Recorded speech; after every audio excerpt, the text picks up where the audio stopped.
One night this is the story, I was truly laying in bed watching TV, and I have no idea why, but I took my hand and I just went right to this place, just rested my hand, and for some reason, right then, I found a lump, and I thought, oh, that's odd. And then I kind of put it to the back of my head. I talked to my husband one morning, I guess a couple mornings after that, and said something, just, I've got this little lump, I'm not going to worry about it, but my mom in particular was encouraging me that I should go get it checked out. And I'm like, I don't think it's anything, but I'll go.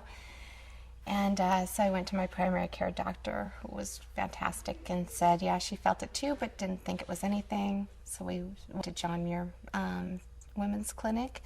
I was so sure it was nothing that I was apologizing. I almost canceled my appointment as apologizing to the doctor for wasting their time, because I know there's better things to do than play around on silly stuff that's nothing. And so the next day, when my doctor called, she left a couple of messages, and I didn't even think about it. I just was on my way, thinking it was fine. And she left a message and said she had to absolutely talk to me. And I think it was at that point that I realized that there was something urgent and that it probably was cancer. Anyway, we went into his office, and he by that time had all the information about me with regards to what treatment was necessary. And it turned out that I, unfortunately, had one of my lymph nodes got infected, so that meant chemotherapy for me, should I choose to go that route. It wasn't pushed on me, but he certainly made his case for what would be good for me. I think that they made me feel like I had control over my circumstances to some regard, to some level. Anytime I have a question, whether it's really simple or in my world it's really big, he's always able to meet it with a response that satisfies me, to the point that I need to know, because I'm not a numbers person, and he's also very good with statistics, and that sort of leaves me in the dust. He said, he's like, you're going to lose your hair and that kind of stuff, and prepared me, I think, as best as I could.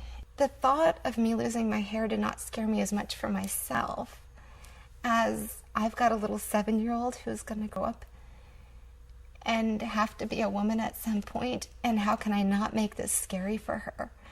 She has very long red hair, and at the time that I got diagnosed with cancer, I too had very long hair, and so for us it wasn't really about the hair, it was just about a relationship. She brushed mine, I'd brush hers.